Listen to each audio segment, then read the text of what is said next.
Hello, everybody. And even if you don't have a body, but you should probably have a body. I'm Layman Pascal, and this is the second discussion in a special co production between the Integral Stage and Pacific Integral, in which I'm sitting down digitally with Abigail Lynam and Geoff Fitch to sequentially explore the themes of their Seven Facets of Awakened Wholeness project. These discussions will appear in tandem with articles, short films, and courses devoted to each aspect of this sevenfold framing. Now, the last time we spoke, a month ago, we were just meandering oxen grazing over the material as part of an introductory overview. This time, we're going to take a deep dive into the principle of integration. Abigail and Geoff are two of my favorites, and I'm here to lovingly facilitate, illuminate, and complicate their transmission. Welcome back, chums. Hey, Thank you, Layman. fellow oxen. Good to see you. Uh, okay, let's start. Let's start really basic. Here is existence. It includes some apparent somethings, and some of these apparent somethings are more integration-y than other apparent somethings. But how do you tell which is which? What's the difference between something that's integrated and something that isn't? Hmm. I'm happy to start, and I would start with just recognizing and acknowledging that the way we hold this phenomena of integration, and that it includes both of those dimensions that you pointed to, Layman. That it includes both, this kind of deeper inclusivity of who we are, but maybe don't recognize, as well as a differentiation of what we're not. So in a way, it includes both.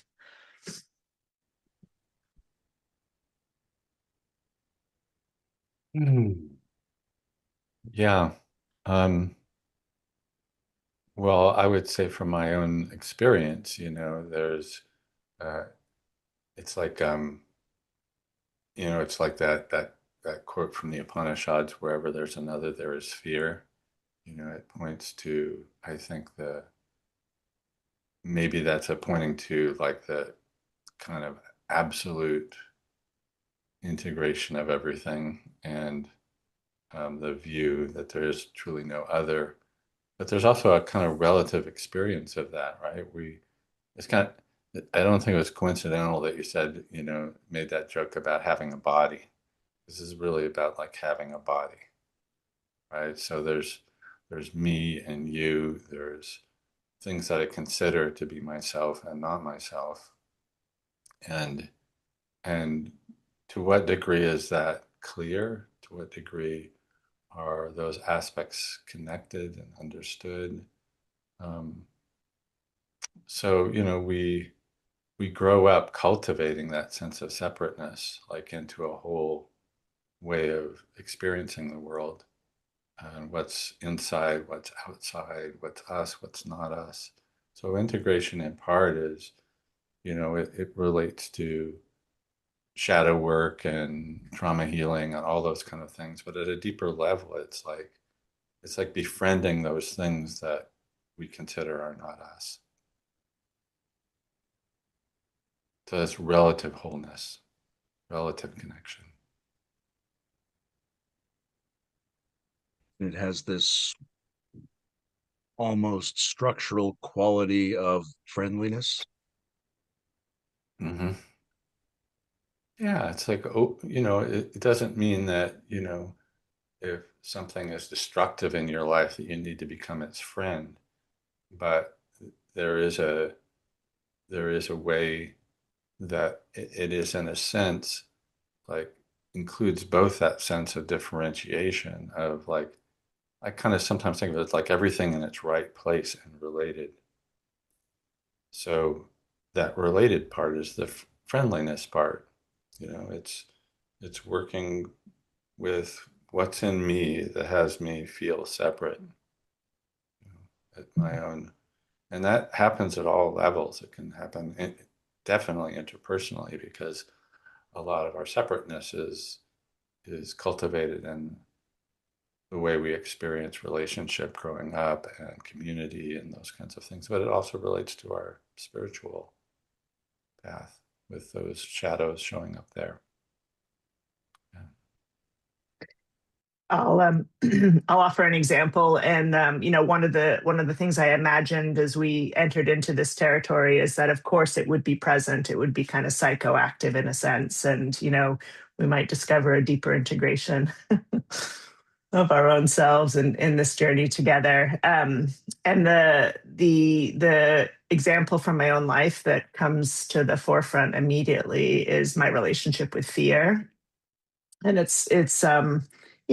feel kind of it's a poignancy and a deep appreciation actually for its function in my own life. And that's been part of the absolutely paradoxical discovery. I remember earlier in life, it's been with me, it seems like, all along. And for the longest time, I just wanted it to go away. It was this kind of desperate desire to be free of it. And I, did what I knew to do to, to create that possibility, but discovered that the more I tried, the harder it got. And it's only by befriending fear itself that I've actually discovered its profound gifts. And and that's something I continue to live with. It's discovering that fear itself is an ally that points me to my own aliveness, to what I care, and what I care about and what matters most. And then even a step further than that is actually seeing how this very function that lives in this body and in my life as I experience it is itself too. It's a doorway into a deeper realization, into a recognition of a trust that's beyond fear. And wow, it's just been an incredible ally, and for me, lives as an example of this very phenomena of wanting something to go away, but actually realizing by including it, by embracing it, it kind of became its own, radiant expression. There's a quote from Nietzsche that I love, which goes, he who despises himself still honors himself as one who despises. And it reminds me of what you're saying is that in a quality that feels apparently negative, Mm. there's still an implied positive value that is your own positive value that can be discovered in clarifying that. Yeah, yeah, yeah. Beautifully said. And yeah, we just think about how we, by again, when we don't recognize what's part of who we are, then it expresses itself in the world in ways that might be distorted or disowned or kind of sideways. And so by embracing it, even if it's a quality that I'd rather, in a sense, not bring into relationship, by owning it and including it, I can again befriend it or take responsibility for it in a different kind of a way.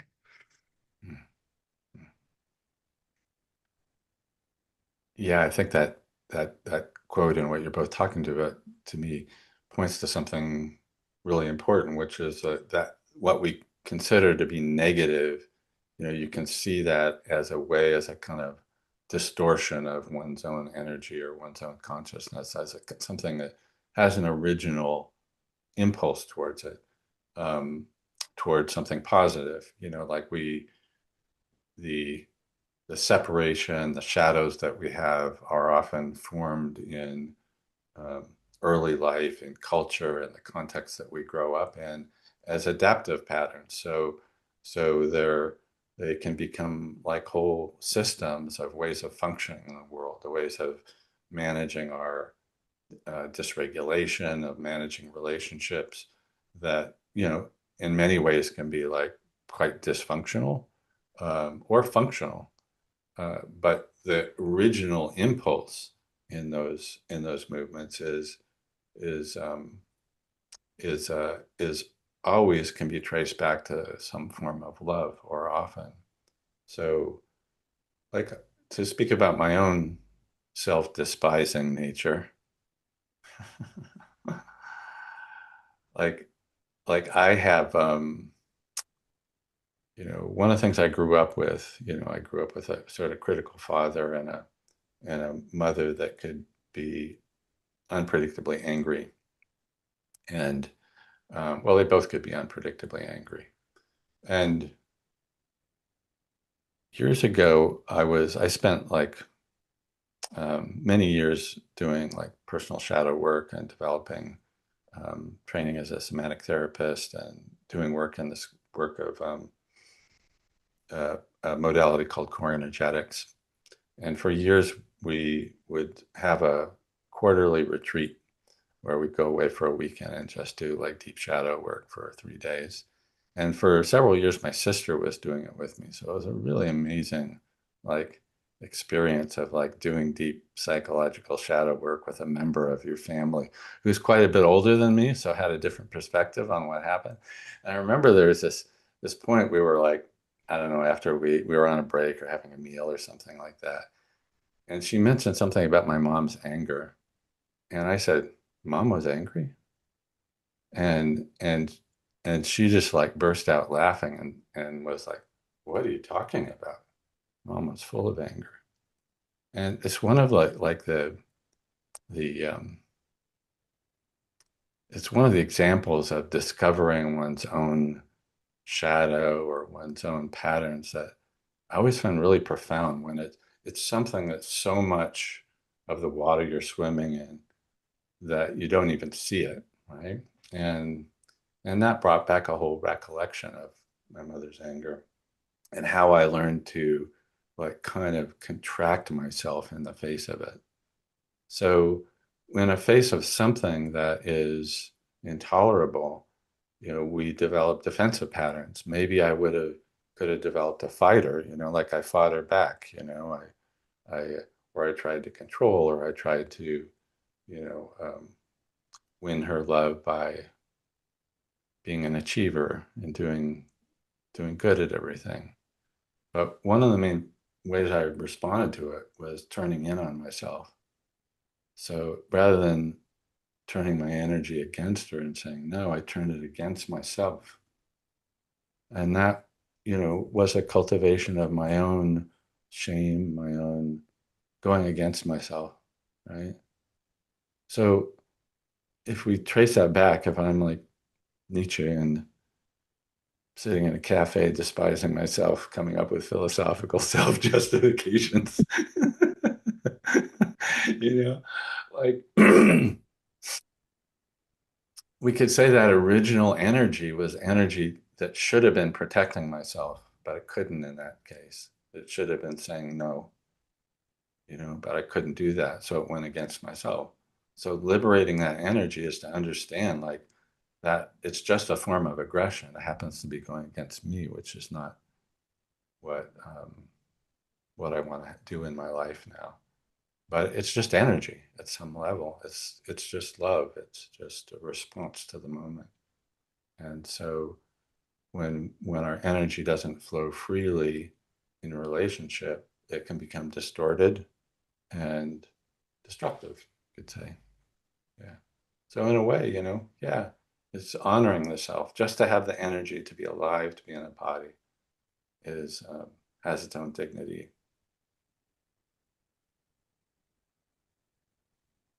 It seems like there's this sampler platter of things that could be integrated, right? There are things that could have developed outwardly or in relationship that we turned inward. There are things that are concealed from us in blind spots. There are things that we experience as negatives with no positives. And so we're unable to take those positives into ourselves. There's the golden shadow. There's positive things about us that we Yeah. project onto others. There's also things that aren't necessarily part of us, like if I move to a new town, I have to integrate that town somehow. It wasn't in me and got disowned. It's a whole new thing that has to get added. So is the Awakened Wholeness work focusing on all of these, or are there a couple of them that are the sort of the privileged elements of integration? I mean, I would say this is a kind of simple response to what you offered there, Layman, but I would say for sure all of it, and perhaps most importantly, that which that which is kind of perhaps having the greatest impact on our lives. So it could be where there's a lot of where there's a strong emotional charge, or where there's a real blind spot, and therefore it's kind of having us or running us rather than us having it. So yeah, I would say in a sense, the full range. I would say some of the things that come up, this is a kind of another way of saying it, some of the things that often come up are, and that we work with directly, is, our own projections and introjections in relationship, because part of the work that we do is kind of deeply intimate and collective work. So part of what we're working with is how we're constructing ourselves and each other in relationship. And so part of that is working with one's own shadows in relationship. And there's also an integration that has to do with one's relationship to the larger tribe, what it is to actually be not just in relationship with another human being, but to be in a collective space, which, as we've worked as a kind of discovered, as a kind of distinct set of ways that we model reality as a sort of tribal member. And then I would say that, you know, even in relationship to one's own kind of personal integration or personal shadow, the larger cultural patterns are always present and are often present in our work, that have to do with, all the different ways that we identify ourselves culturally. Um, Gender often comes up, um, socioeconomic class, those kinds of things. So those are all present in a way, but essentially we're working with our consciousness. Even if you move to a new town, you can experience when you arrive. There's a getting to know the place, but at the outset, you can experience that as a foreign place or a familiar place. And that has to do in part with our own consciousness. Are you Stream of friends with this new town at the outset? finding the material is what I think of when you say that. Um, I've heard Byron Katie, who does awareness and shadow work, talking about the most difficult thing being finding the material to work on. And she has this process of judging other people and then reversing it onto yourself to find material. There's stuff that people find to be outstanding in their lives. They're just always walking around haunted by particular issues. There's stuff that our awareness brings up, especially when we sit. It goes to one place, it goes to another place, it returns things we could work on. There are things that other people bring to us and suggest we might want to integrate. And there are also kind of schematics where you have a seven chakras or you have a life chart, a pie graph, and you're like, all right, I got to check all those things. Um, for the for you guys, for the Awakened Wholeness project, like what is the primary way of encountering the material that we decide we're going to work on integrating? Well, I almost similar to how I responded before. I feel like you've answered the question you've asked in a way that I appreciate. Just that life shows it to us. I mean, it's again, it's shown in relationship. It's shown in the places that we, the kind of struggles that keep reoccurring. What shows up in our dreams repeatedly. It feels like, just life itself. Offers it right up to us, and I think when we're engaging with this and looking for it in our own life, it's following where there's emotional charge. It's following where there's a kind of repeated challenge, and then what others kind of bring to us, as opportunities for our own wholeness. Part of the work that we do, Layman, is we get in real relationship with each other. We we're, we hold our work in a way that invites us to get messy with each other, to get involved with each other, to um, yeah, we start with the assumption that that's where we're heading, is to a place of deep intimacy, and but not just a kind of subtle we space, but a real alive, embodied relationship. And that brings it up. That brings up what's needed to be seen in terms of our separation. We're also inviting, from the perspective of the ground of awakened wholeness, a kind of open-heartedness. And there's like a potential for a deep sense of belonging, a deep sense of connection at that deeper level of our own awakening. And that tends to bring up all of our stuff too. When we feel the potential of deep connection, it'll tend to bring up our symbiotic longing. It'll tend to bring up the parts of us that don't feel like we deserve it. So I don't know. Maybe the short answer is I've never had any trouble. I'm not like Byron Katie. I've never had any trouble finding material. It just seems like it's everywhere. Mm. An example of that last thing I was talking about the open-heartedness is I remember like years ago in the GTC program, we had Rolly Stanich as a guest faculty.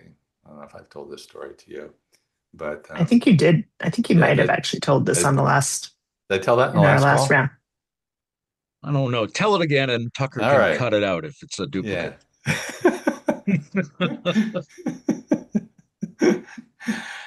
Yeah. No, that's good. But it's a good shadow story. It's I don't know, there was a point in there where he was telling his it was a kind of second face with spirit story of when he had this deep state awakening where he felt divine love. And he said, you just said in passing, I realized I was the beloved.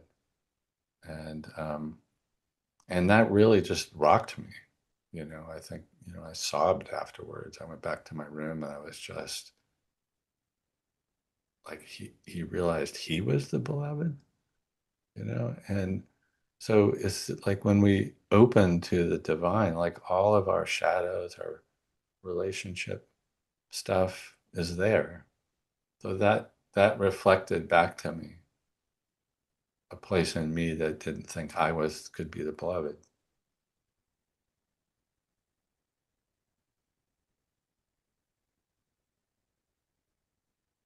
What's at the leading edge of your own integration work now? Abigail, you mentioned fear, and Geoff, you talked about turning aggression with your mother inward, and also this second person relationship to the beloved rocking you. Mm-hmm. But what's alive for you guys now? What are you working on integrating at this point in your lives? Next question. It's it's um it's too easy to answer this question.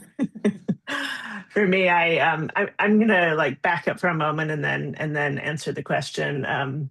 We an important aspect of integration work is what we commonly call shadow work. And I notice when shadow work gets integrated it gets mentioned as something that we're going to work with, there's often such a charge around doing shadow work. And I've been curious about that charge. And part of my interpretation of that is, and maybe this is reflective of my own experience, which is why I'm mentioning it, is like, oh, I'm going to go look for all those demons that are, hiding in the closet so I can take care of them first before other people see them or other people, perhaps are impacted by them. So I wonder sometimes when there's that kind of, sort of rush towards this thing we're calling shadow work, like what's underlying that.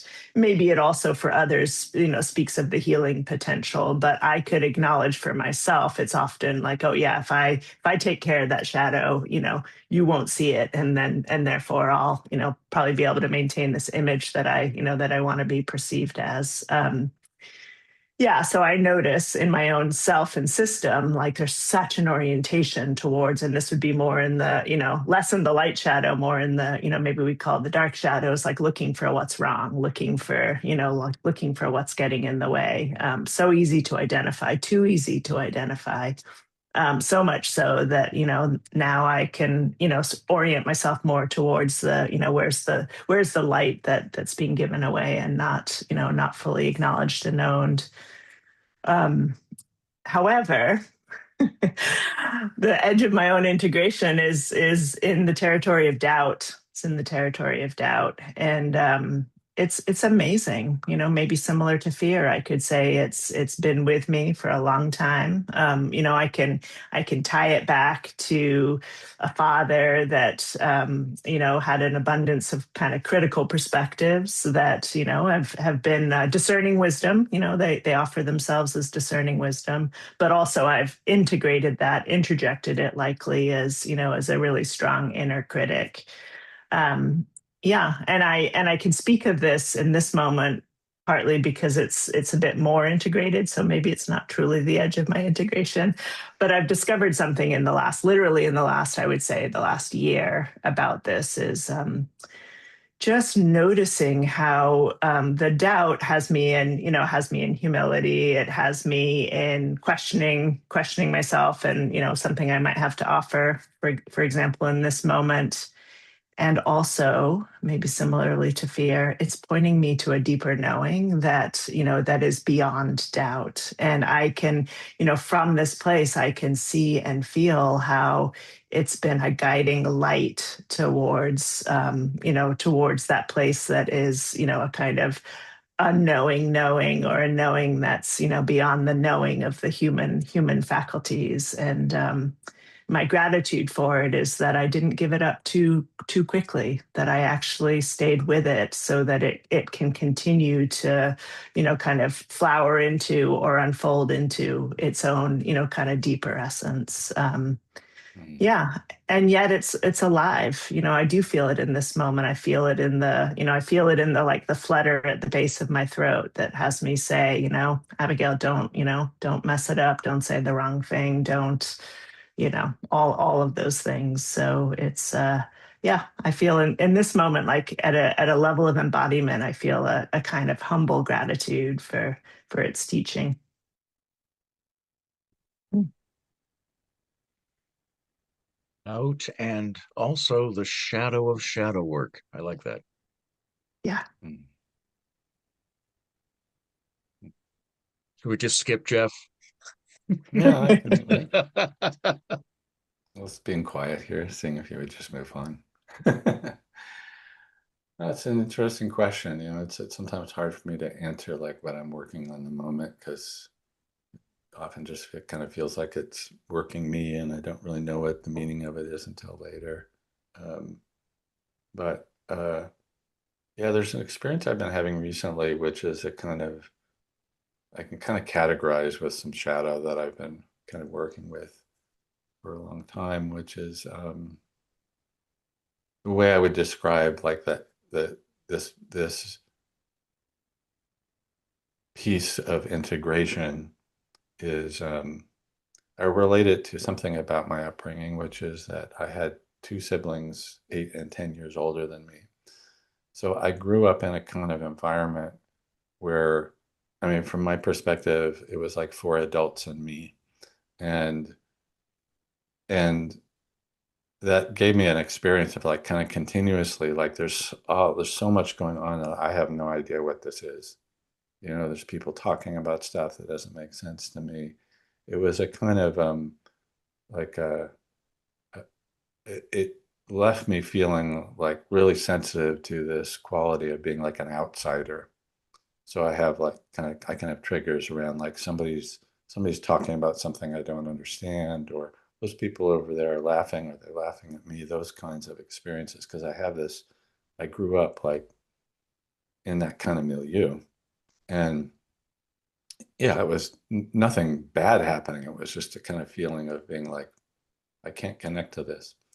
And so at different times in my life, that's shown up in all sorts of different flavors and subtlety. And and so now, it kind of shows up in a very subtle, like I can go into a place of feeling like an outsider in reality. You know what I mean? Like a little bit of a, like a, I don't want to say a little bit. but just mean more subtle, like feeling of like, am I even here?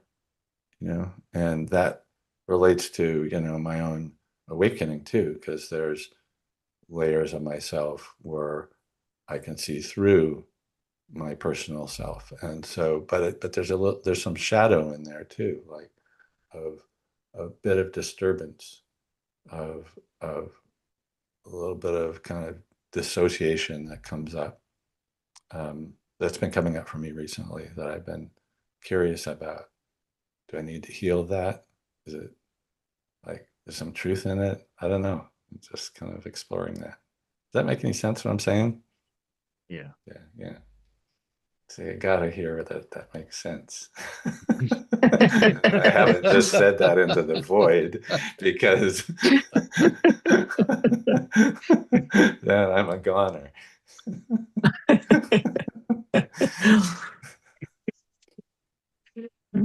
Um, all right, let's ask a big metaphysical question that has no answer, and the temptation will be to say all of the above, of course. But here's three possible ways to think about integration. One way is that we are originally intact, integrated beings, and then something happens, circumstances, or we handle it wrong, and we cause fragmentation of an originally integrated thing, and we have to reintegrate ourselves.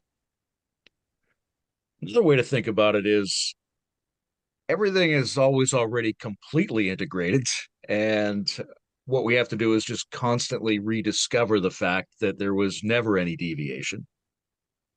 And then still a third way to think about it is that things don't come intact or pre-integrated or unified. They come disparately. They come as a plurality, and we build our integration by taking in things that weren't us and making them a part of us as a constructive ongoing effort.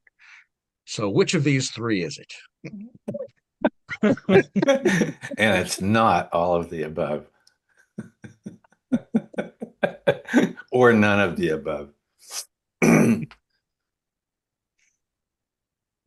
Well, I don't know which of the three it is, but um, I think the most practical way to answer that question uh, is the one that leads to integration, and that is dependent on the human experience and the time and at the place in the process, you know. And I mean, I think more metaphysically, I might assume that there is a kind of wholeness that's already there, and in our and part of our embodiment here, getting kind of uh, dropped into this earthly realm, is to grow our mind, which is growing. Like if you include differentiation in what you're saying, that we actually need to differentiate all of the parts of what's here to grow the cognitive capacity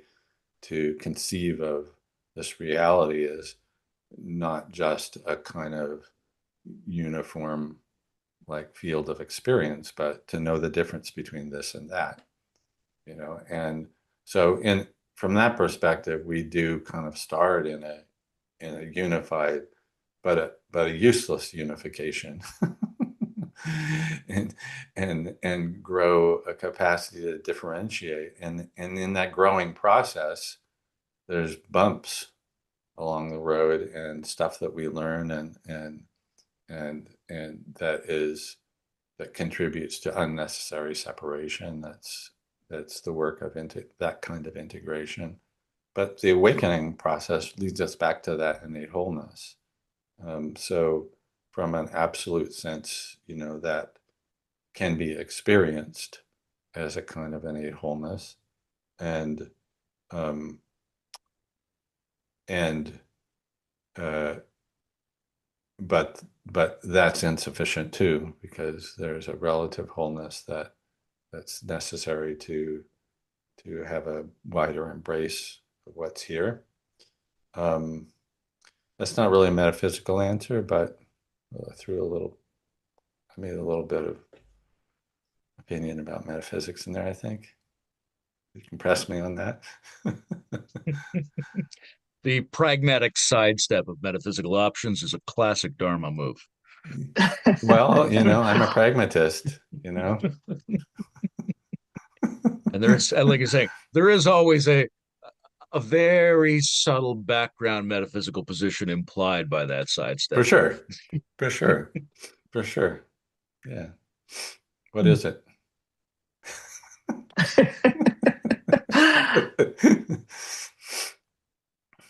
Hmm.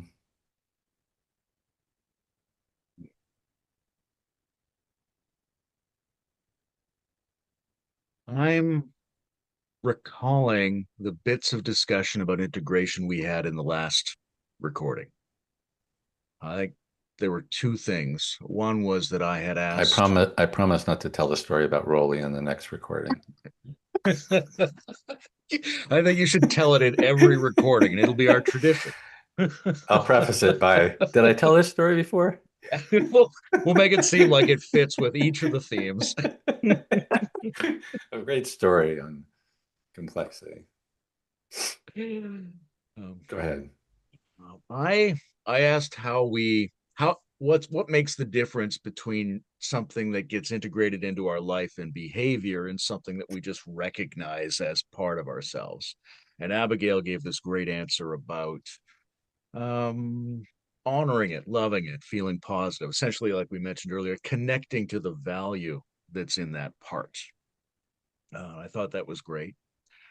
Because I think one of the big issues in systems of integration is that they very often focus on integrating perspectives or patterns or parts in a kind of a formal sense rather than focusing on connecting to the emotional core of what's positively valuable in that system, right? It's not just a perspective that we're integrating, it's a legit valuableness that we're integrating. Yeah. So that was one that we mentioned last time. The other thing was at the end, I asked what you two were looking forward to in this conversation. And you both said something like kind of the juiciness of dark materials. Mm. And it makes me wonder about how important the curiosity is, maybe the spirit of adventurousness. Abigail mentioned the tendency in shadow work for people to maybe want to, tidy up before someone comes over, so to speak. But there's also um, this spirit in some people more than others to want to go out to meet the dark and the strange, to Yeah. be adventurous. And how important is that adventurous curiosity to doing some kind of organic unfolding shadow Mm. work? Mm. Feels very important. Yeah. Yeah, I think about just kind of from the perspective of like we have the image that we want to project into the world and be seen as, and that there's this much wider range of the human experience that includes again these disowned aspects of ourself. I can think about aggression as one that that is less easy for me to acknowledge and integrate, and it requires courage, and it requires yeah, courage and a willingness to to kind of dance with that which is not welcome. I'd say not welcome in myself, but also less welcome at a at a kind of cultural level, particularly, well, for men or women, but but it also feels like particularly for women. So I think absolutely, layman feels like it requires that, an adventurousness.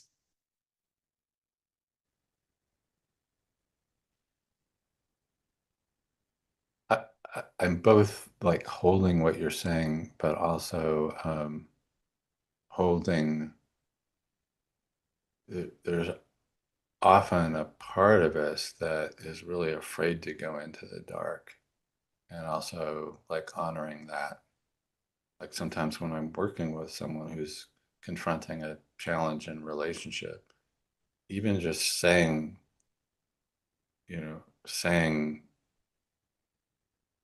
finding the words to say what they want to say to this person even just in a conversation with me is difficult.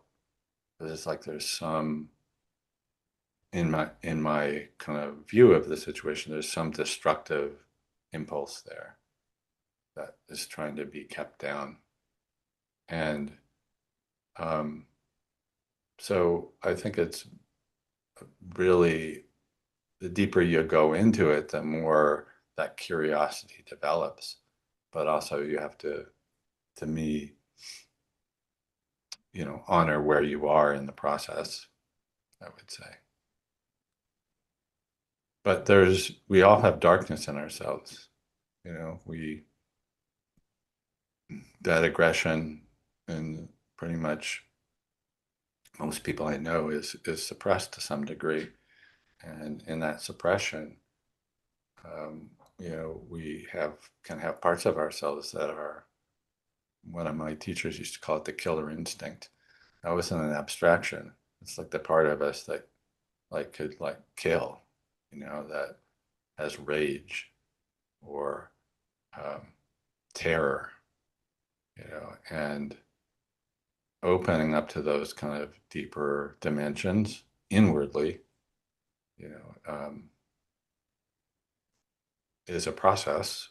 But eventually, yeah, it becomes a curiosity and an appreciation that Abigail's expressing. Just like, wow, like that's really something to explore. You work with it in a safe and contained way. And I would say the same thing in the so-called exterior, the dimensions of reality that are darker and mysterious and show up in the night. It can take time and a bit of a journey to have enough safety in yourself to explore those, but then it becomes like you realize oh, this is like a whole realm of richness. And there's some who have more maybe constitutional attraction to it, but that's a shadow to look at too. Yeah, maybe. When I was a wee lad, living in the woods and romping on the beaches, um, I used to think about Nazi Germany as being a very fragile thing. From what I heard, they seem to be trying to get rid of as many of their parts as possible. They couldn't integrate their Jews or their Slavs or their homosexuals or their neurodivergents or their avant-garde artists, and it struck me as weak or insufficiently plastic or something like that. And my counterexample as a kid was the Catholic Church when it moved Jesus's birthday to December to coincide with a pre-existing pagan celebration. Rather than being dogmatic and brittle, they wanted to integrate the arising types and energies that were already in play. It gave me a really good feeling about Catholicism for a while. But what did I know? I was just a boy. How do you two think about integration at the level of culture, if indeed culture is a level? Like, how does this play out in social systems? You want to speak to that? I'll let you begin. I Okay. will. Well, I kind of want to answer it in a couple ways. One is more in the intimate social systems and the work that we do. Part of what we work with is collective shadow integration at the level of collective. So in a sense, you have your own parts and your own models of what it is to be in a culture, and then when you come together in a group, that plays out. So, if there's a part of you that you're marginalizing, that you're not allowing yourself to feel or to integrate, that'll play out in a collective. So we see the same kind of patterns at the collective level. We use that same kind of framework. Um, so an example of that might be, yeah, if you're always the one to be sort of irreverent, and offer a sort of transcendent or oblique view to what's happening in the room, then all of a sudden the collective can organize around that. And everybody else can kind of get practical and serious. And you take on the role of kind of mixing it up, every once in a while. And and but you may be tired of that and want to get serious, and other people are kind of disowning their own irreverence. The collective is disowning its own irreverence, and that's getting projected on you. You might get rejected for that or valorized for that. So these are kind of ways these patterns can show up in the collective. And I think in the larger society, obviously there's profound patterns of alienation and separation. And you can look at it from a perspective of, individual shadows getting played out, and so, if you, I mean, you see that in the U.S., you know, um, administration right now, this kind of the fragileness that you were talking about with Nazis. You see a kind of fragileness, and anybody that might, you know, disagree with what they're doing gets suppressed. So there's that kind of inability to integrate, and to me, that creates a fracturing, and an instability, and ultimately supports people's individual separation. Like we divide into tribes, our worst attitudes and frameworks and perspectives about each other get reinforced. So to me, at a societal level, it's profoundly important to work with this and to work with how can we integrate the diversity that's present on this planet and differentiate it, allow it to be in a way, but to find a larger view of human society that allows us to coexist and to evolve and to learn from each other. Catholic Church seemed to have done better than the Nazis. And their ups and downs.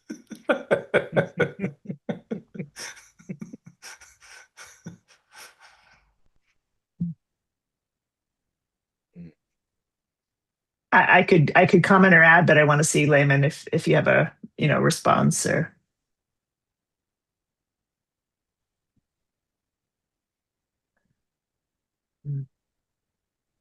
From a developmental perspective, Geoff's answer is interesting because of this notion of the fracturing. And it seems to me that there's a insufficient capacity for integration at a certain achieved level of self or society. If that can't hold or won't perform its self-regulating integration functions, then the natural function is to return to a lower level of self-organization, a simpler level where the units are smaller. So that fragmentation seems to me to be a return to a more simple layer of organization. Mm. Yeah, that makes sense to me. Yeah, and I wonder too, even that the breakdown in a sense is necessary for any potential breakthrough, but in the breakdown perhaps comes a kind of regressive move, which is to come to a, as you said, a kind of order that wasn't available, and at that higher, more complex level. Yeah. That's an interesting thing because you see that in individuals as well. I was trained for a while in a system of Buddhist psychology that focused very much on your brain gives you more of the emotional frequencies that you practice. So why would you do reowning and reintegration and shadow work? You're just practicing having negative experience, right? But then we have this Western tradition that says, no, you've got to go in there and reown all that material. So I spent a lot of time thinking about what makes regression in the service of development as opposed to what's just training yourself to be in regressive states. And it seems to me that it's whether or not you take a broader field of coherence in with you, or Mm-hmm. have someone hold that field for you. So when we look at social systems, you might be looking at a breakdown to reorganize and have a breakthrough, but who or how is that field of coherence being held? Yeah. Yeah. Well, you never know when you're in the breakdown, exactly. But it's true, that field of coherence, how is that being held? I think that what that point that you're making is really important, though, and then maybe we can come back to the cultural thing of, one of our teachers, Dan Brown, who was, as you know, was a deep practitioner and teacher and student of Tibetan Buddhism, but also a clinical psychologist and expert on attachment theory. And he would often point out, well, the Western approach is really good for, the way he would say, is really good for negative states, working with negative states, and the Eastern approach really is good for working with positive states and being able to transcend the negative states. And I think this is a really interesting perspective and points to something that can be integrated. And one of the ways that Ken Wilber would point out the necessity of shadow work is that you can, in your working with the emptiness of what's arising, you can see through something, but you can miss why it's occurring, so that it keeps occurring over and over again. The pattern remains in you, even though you're, somehow dispelling it. And so both of those aspects, the shadow work and the path of awakening, are really important. And obviously, the downside of the shadow work is that you can just reinforce the negative states. And if you bring that awareness into it, it can be helpful for not reiterating and reinforcing those states. But I also kind of think about it sometimes, and that the shadow work is kind of like, it's like a learning process. It's discovering what's there.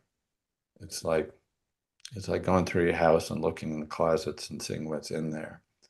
And you don't need to keep doing that once you've clarified what a pattern is, or a shadow material, or a negative experience that you've been suppressing. Once it comes into your consciousness, and then you can use some of those practices that you're referring to allow it to be transmuted in awareness. It's important because, we can get caught in shadow hunting. It's not the goal.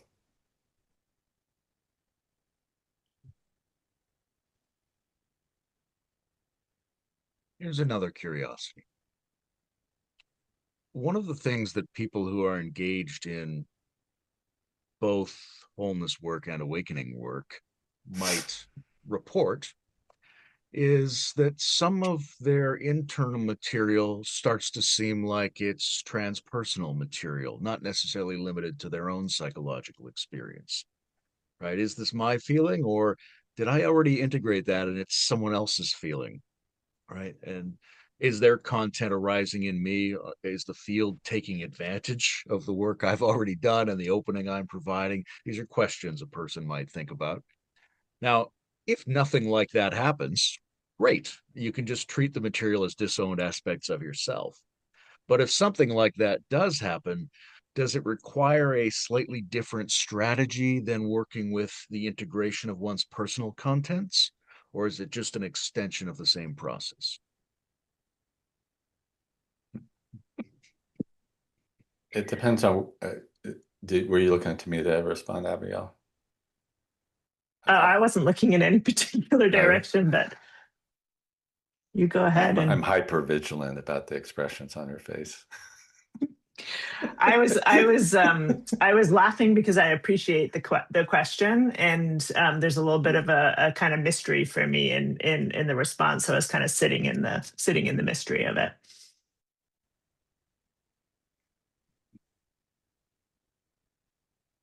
Feel free.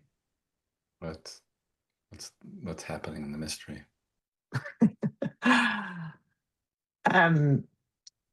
Probably a not knowing in a sense, and not completely being sure that the distinction matters tremendously. I mean, I was partly I have been sitting with an experience that I had recently in a particular cultural context where there's some kind of cultural patterns around what can be said and can't be said, the role of authority, the a little bit of an avoidance of conflict, and and myself kind of stepping into that territory for the sake of being in integrity with myself, saying what was truthful, what needed to be said, which was working some of my own tendencies to not challenge authority or not be truthful, when a kind of truthfulness doesn't seem welcome, which might be all the time. But also recognize that I was likely also taking on some of the collective work that needed to be done, and I sought to sort of distinguish: is this a compulsion on my part, in a sense, like, oh, it's, it can't be said, so I'm gonna jump in and say it. Is there something else to look at in my own makeup there? But also to recognize that, that it wasn't entirely personal, and to, in a sense, be willing to work that aspect of the collective experience. Again, recognizing there was value for myself, but there was also value at the level of the collective. So I guess with that specific example, it felt like the two were, somewhat synonymous. But I hear in your question, Layman, that I think you're, it's a step further. It's, when I'm aware of something arising in myself that doesn't feel like mine, feels like it's, it's in the room. So then how do we hold it and work with it? And I would imagine that, part of it is making it visible. That's, it's one of the things that any sensing being can do when something's arising, and holding the question: is it mine? Is it in the room and it's not mine? Is it perhaps even, beyond what's happening in the room? So making it visible is a kind of early, beginning principle. But beyond that, I'm still in the mystery Mm. and not knowing. Mm. Mm. What came up for me, Layman, is, this is this kind of question of differentiation. And so part of the process of integration is differentiation. It's like being able to know what's you and what's not you, in a relative sense, where your boundaries are, to be able to stay in yourself in the face of others, in the face of intensity, to be able to embody. And so this kind of question that you're describing this is a question that comes up, and maybe it comes up sometimes or often with folks who have some work to do in differentiation. Maybe have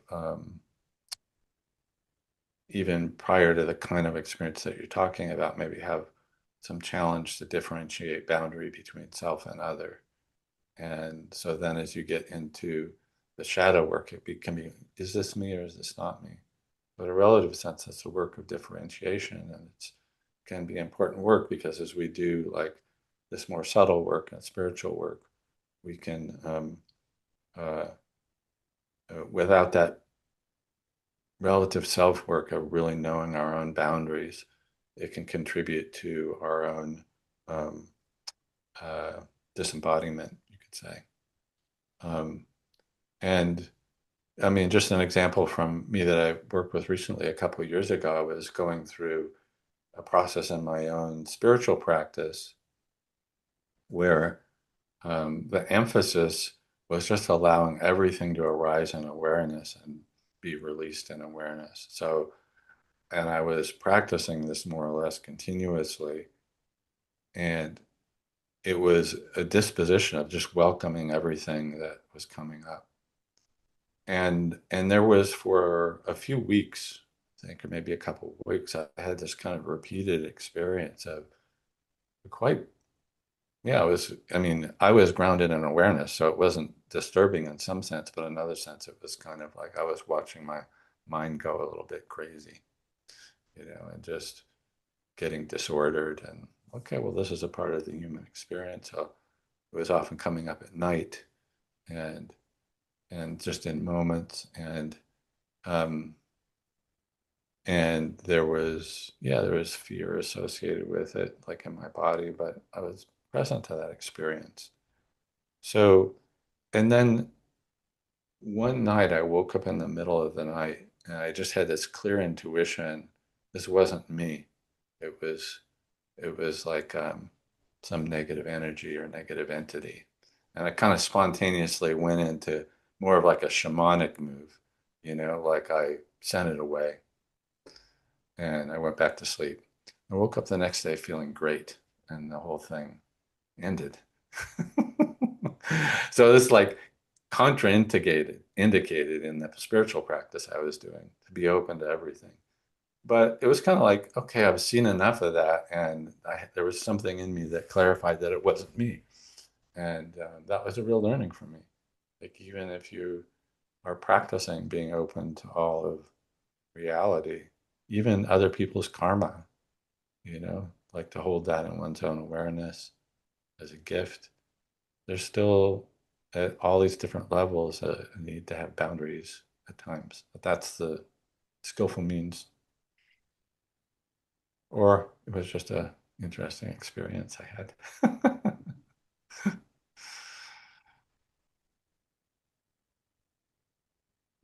So I'm intrigued by certain kinds of interesting experiences where they don't necessarily obey the categories that we normally use to make sense of reality, right? So, elves and aliens and anomalous experiences and visions and all these sorts of things. Some of them seem like you kind of know where to put them, and other ones seem like the more you look at them, the more they don't fit anywhere. They don't obey any context, and you can try to be friends with them, or you can send them away sometimes, but you could never find a spot to put them. That you can't do that kind of an integration with them. They're just too slippery and multifarious. Maybe the only thing we can do is integrate them as weirdnesses, as multifarious, slippery things. But I'm curious if either of you have responses to the problem of integration when it comes to things that just seemingly don't obey the order of the world. They're just too peculiar. I think I'll take that one. How's that sound, Abigail? That sounds good. Oh, layman. Um, um, as you were speaking, what was arising in me was like, oh, there's this idea that the integration process is kind of getting things, it's like organizing your sock drawer, it's getting everything in its right place. And that once you do that, it's gonna be tidy. And then there's these things that you describe that are elusive, that are um, squirrely or slippery or um,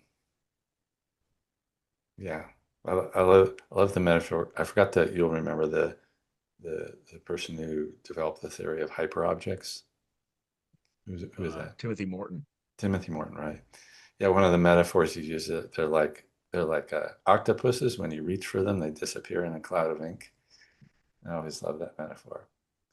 And I think that the thing that I would respond to you is that at a deeper level, all of this is a profoundly like relational process, which means that it's not a sorting of objects.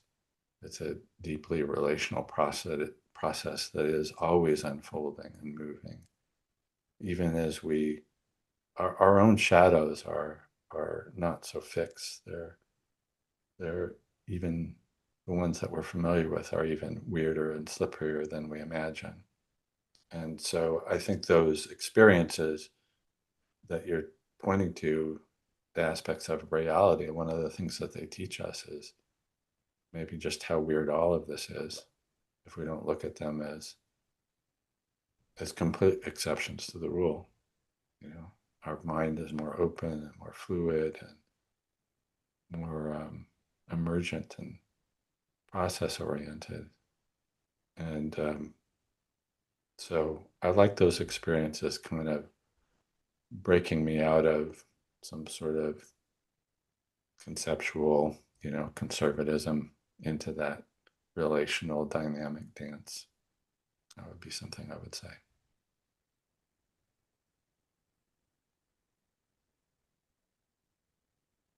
Well, we're probably coming to the end of our session today.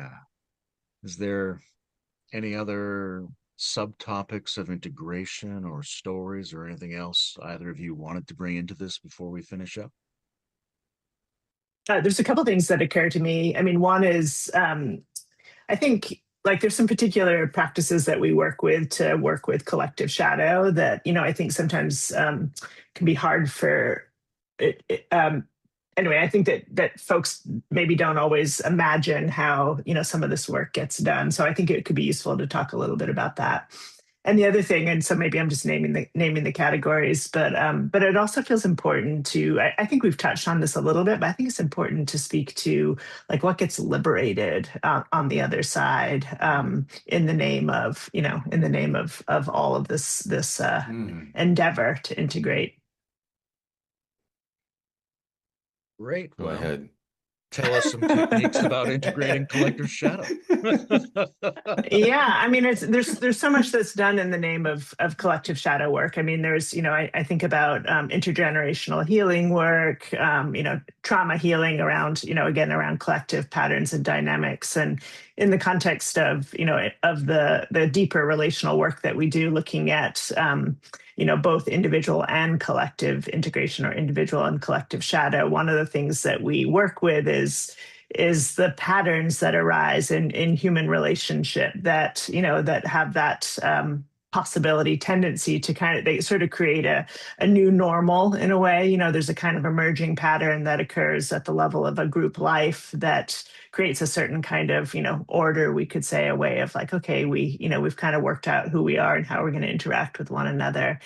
And one of the things we endeavor to do is to pay attention to that as it starts to form, and to be in curiosity and care around what is it liberating, what is it concealing, and then as we work with that that pattern recognition, like what are some of the ways that we can make those patterns visible and evident, and then liberate what can get what can be concealed in the habit of it. And Geoff, you gave some examples earlier where we can somebody in the group can embody a certain kind of archetypal energy or make a certain kind of contribution that gets fixed to the person, and so then the group might disown its own leadership or disown its own irreverence, or whatever the pattern is that we're looking at.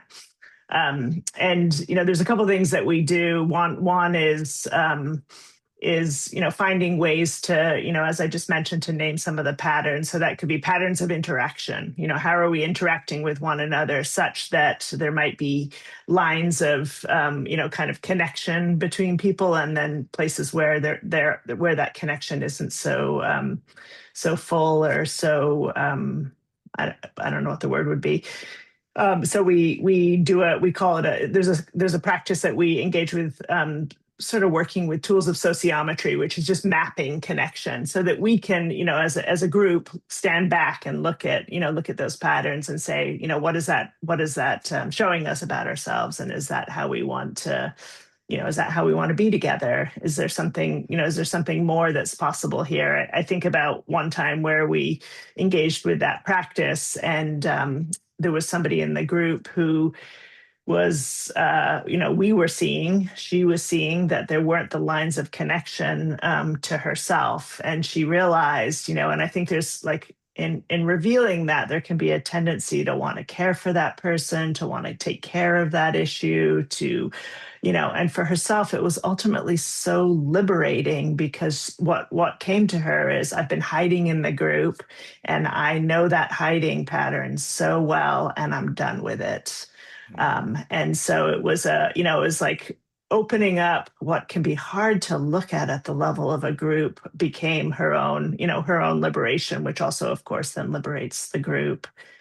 So that's one example. And then the other example, I think, which is significant, is we're always shaping each other through our notions of who one another are, through our projections. And And so we do a practice where we open up the individual projections that we have of one another at the level of the collective.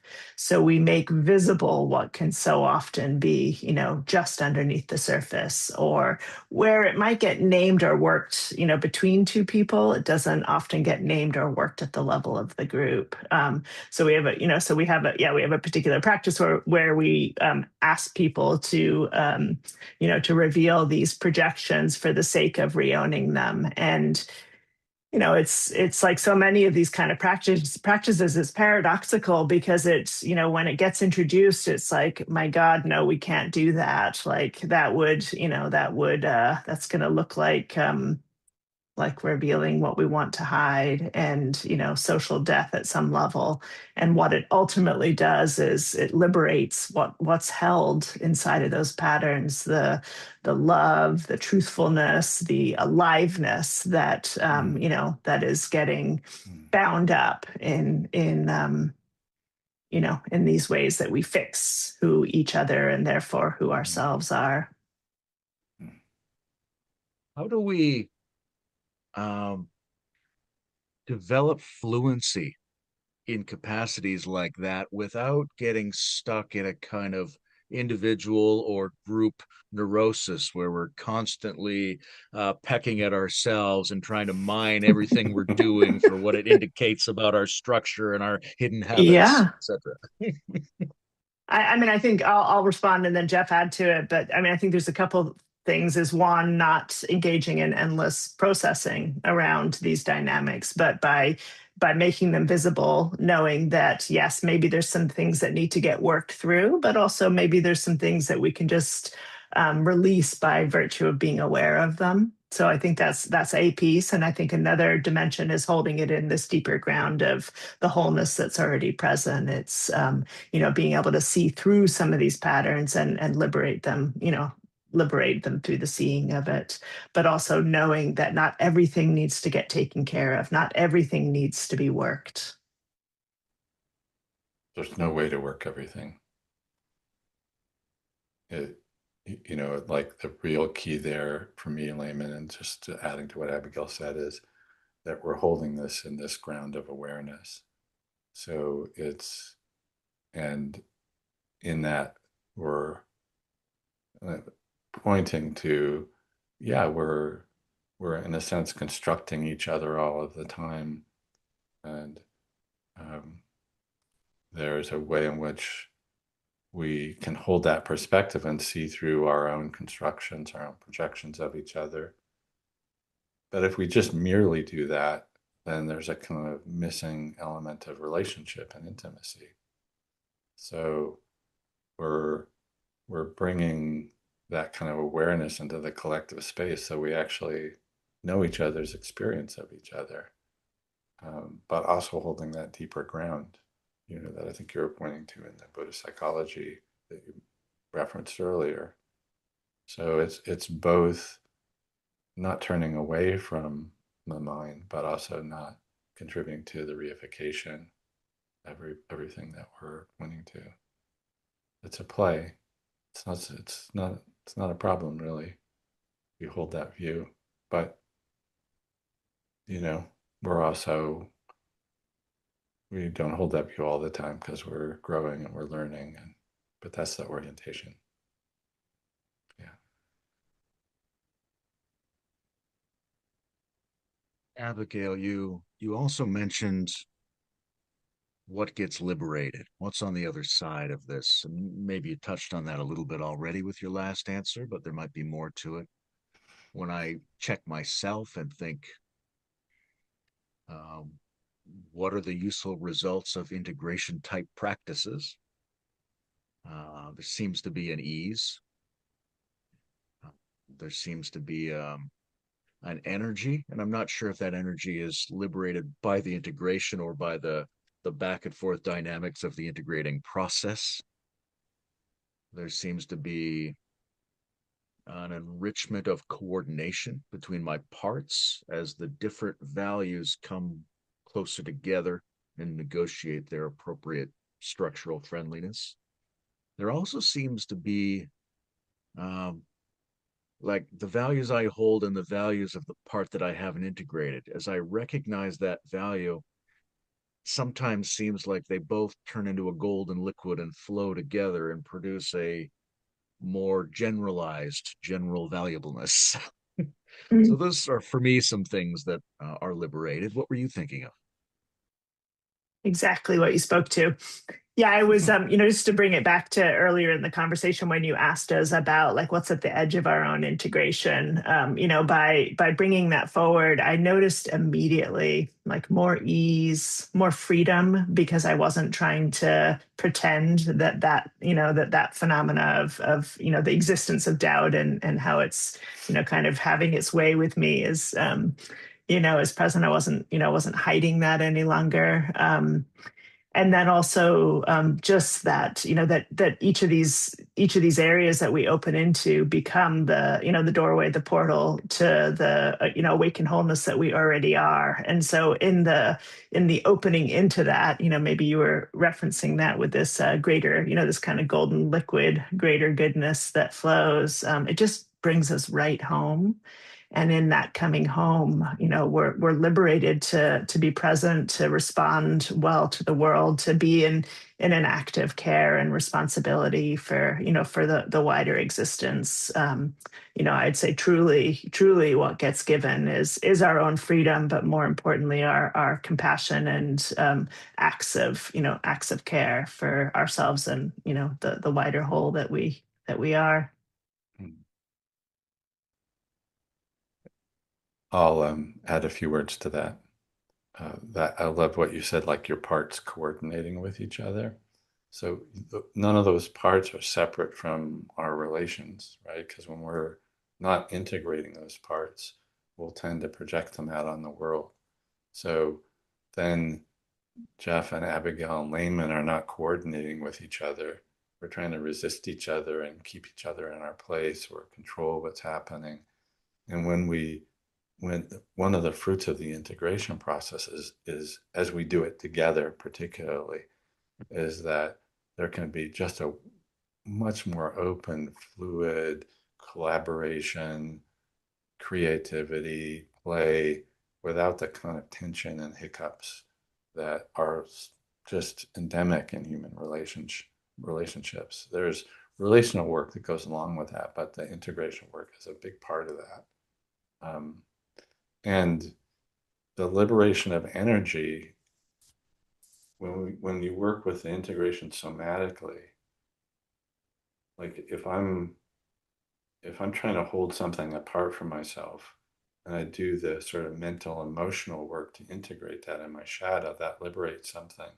But it's also held in my body, in the structure of my body and my musculature, in my fascia. If I open that up too, it liberates a tremendous amount of energy for life.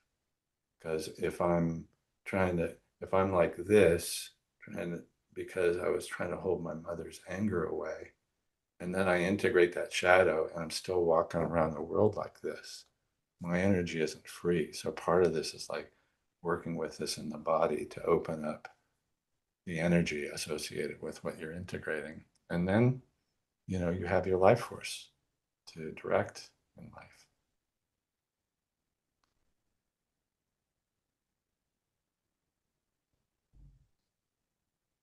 I had a friend in high school who used to really like to say, he would say it all the time, God complex. What's so complex about the fact that I'm God? I mentioned this. A A friend, friend? a friend. Yeah, the friend.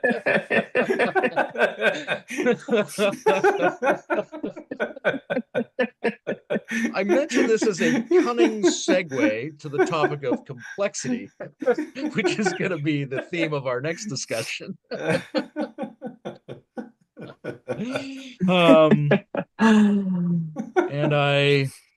I wonder what's most exciting to us about that. What are we looking forward to in Mm. the complexity discussion next month? Mm. Well, you had me with that story on our current topic, like the God complex. It's because one of the things I've been thinking about that's I'll maybe get around to answering your question, but But one of the things I've been thinking about in the conversation since it came up earlier is that wider cultural context. Like I just want to, this thing is important to acknowledge that in the turmoil that's happening in our world right now, we're facing some deep shadows. I mean, this is a little bit esoteric, but Richard Tarnas, who is a depth psychologist and looks at these from the movement of the planets, points out that the US is going through its Pluto return. Pluto has to do with descending into the darkness and meeting the shadows. And so this in our culture, in your neighbor to the south, we're we're reckoning with something really deep and collective. And part of that is this desperate attempt, to master the universe, to control things, to be God, the narcissist. And so it's really important for all of us to not see that as something that's separate from ourselves, to see that that's something that, we're carrying in ourselves and we're digesting and God willing that we move through that and integrate that shadow and face what we need to face so we can, heal and liberate and create a more whole world. And at so many levels, what we refer to the meta crisis is a reckoning of things that need to be seen and integrated, but also like growth in our own complexity that's needed. And so, that is the topic for next time. So I think that's a really relevant topic too. And it's relevant to what we're talking about now. Like when you said, when these parts come together, there's something else that arises that holds the two parts, that synthesizes them. That's the sort of not just welcoming everything, but growing the tendrils and the capacity in ourselves to hold all of that and to integrate it into a wider view that has a kind of functionality to it. And that's also just really relevant to our world today. So I'm looking forward to digging into that. And you, Abigail, what are you looking forward to around complexity? What comes forward, and it ties into the conversation that we've just been in, but it's the coexistence of unity and diversity, the kind of capacities to be with the both and in a sense the neither nor, and not collapse one for the other, and in terms of bringing in, kind of integrating and welcoming more complexity is that capacity of the sort of side by side of really different views on the world, and the uniqueness and also the gifts that are in a sense given or liberated by the multiplicity of perspectives.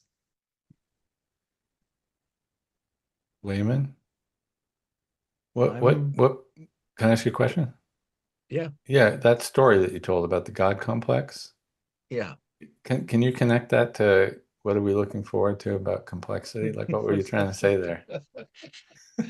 I mean, it's just a charming, funny thing from the past that has the word complex in it, but there is an Oh. element of like what a complex is, right? And why that word is Mm-hmm. used in Mm. psychology and what it means. And Mm. it's a variation on Abigail just mentioned sort of unity and diversity, how these things Mm-hmm. work together, right? Mm-hmm. How do you get a complex, and how do you get a structure that's a sort of functional complexity, like the ferns and the stars and the winds, and how you get something that's really just a complicated bunching up of simple systems. Yeah. So to me, there's a Okay. complexity is also a question of decompression and of beauty and of naturalness as a guiding principle for organic systems. Absolutely. I love the way you just put that. Yeah, me too. Okay, great to see both of you. Looking forward to the next one. Thanks Thank so you, brother. much. Great to see you Great to be too. with you. Thank you. Love you guys.